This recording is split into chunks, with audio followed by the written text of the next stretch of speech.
The audiovisual translation is one of the youngest fields of translation theory and studies which has conquered its place in the academic and research world, mainly thanks to technological evolution. It aims at translating and adapting the original dialogues of audiovisual products in order to make them accessible to a wider audience. The audiovisual product is a complex construction in which multiple channels and codes act simultaneously to produce a meaning that the audience perceives and understands globally. In contrast to other types of translations, it has specific features which require special steps of its performance and different translation strategies. The most popular forms at global level are subtitling and dubbing. On the one hand, subtitling is the process of translating spoken dialogue into written text on the screen.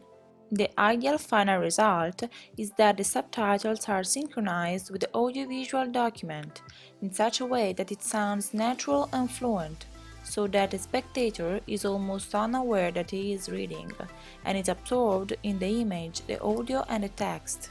It is possible to identify two types of subtitling: intralinguistic, in the same language as the film, or interlinguistic, translated into another language.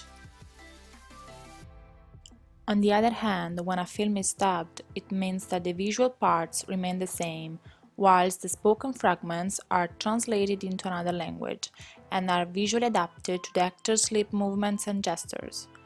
Translations for dubbing implies a total translation, as it must take into account intonation, word length, prosody, and lip synchronization.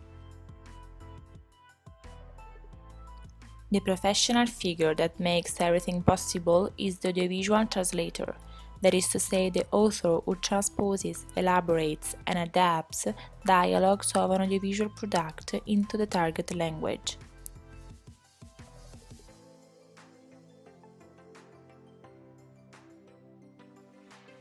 He has to capture the frequent cultural references, adapt the dialogues, and give depth to the characters, without censorship, in order to ensure translations in line with the original product.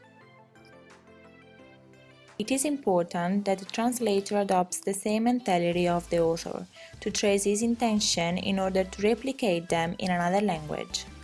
The adapter represents a decisive professional figure who needs adequate preparation to meet the quality standards required.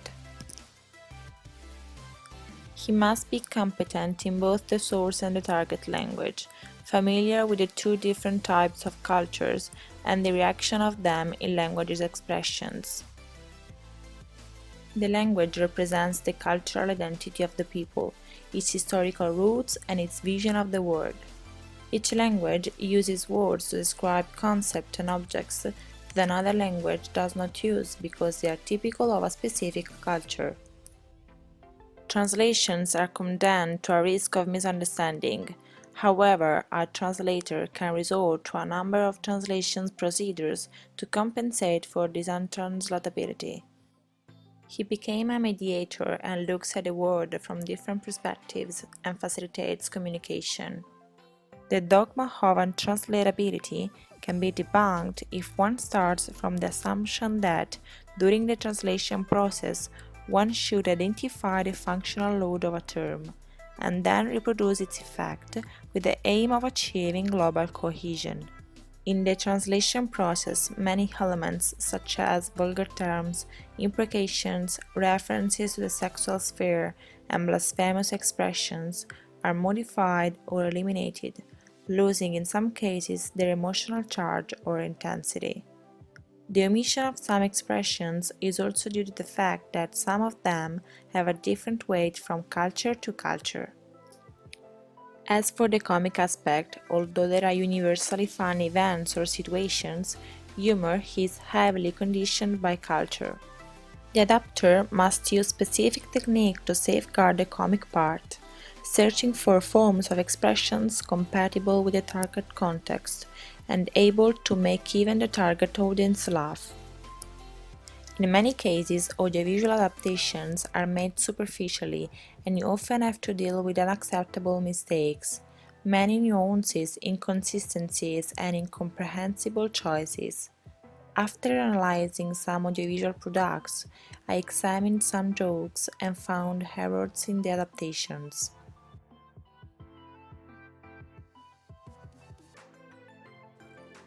In the case of the SpongeBob trailer, the pun has not been well translated. Oh, I love your sense of irony, Patrick. Thank you. I love my sense of ironing too. The pun is due to irony and ironing.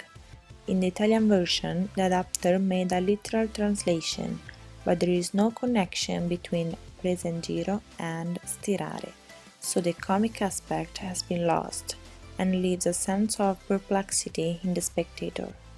Mi piacciono le tue prese in giro, Patrick. Grazie. Sai, anch'io mi piace quando stiro. Dialogue mistakes are not always caused by an untranslatability of cultural specific expressions of the source language. In this episode, the robot bender with the full moon turns into an uncontrolled car called the were-car. The reference is to the mythological creature of the werewolf, translated into Italian as lupo mannaro. But in this episode, this expression has been translated as l'auto che era, due to a literal translation. Sometimes translation mistakes can trigger real diplomatic cases. The most famous one concerns The Millionaire. Aiuto! Sono musulmani, scappiamo! A voiceover shouts, "Sono musulmani, scappiamo!" In the original version, the phrase is "They are Muslims, get them!", which means "Sono musulmani, prendeteli!". The error upset the scene because the translation confuses assaults with attackers and disorientates the spectators. The company distributing the film resolved the issue by doubling the sentence. Sono musulmani, prendeteli! The adapter must use specific techniques to safeguard the linguistic and cultural part, but also the comic aspect, searching for forms of expression compatible with the target context in order to achieve greater linguistic and cultural sensitivity. In the passage from one language to another, it is difficult to render the nuances of the original meaning, and many translators surrender to this difficulty. But others instead claim that translating these elements is possible if one exploits the full potential of a language and aims to reproduce its pragmatic function. Finally, I would like to give credit to an Italian adaptation that made history, Frankenstein Jr. by Mel Brooks. In some scenes, the lines seem even better than the original.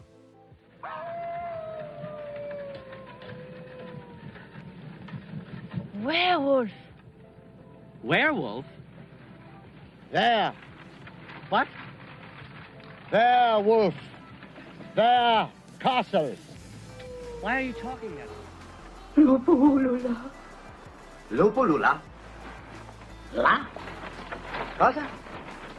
Lupo ulula e castello ululi. This adaptation shows us that not only is it possible to fully render a foreign film thanks to a well-done adaptation and dubbing work, but that it can even be improved in some points.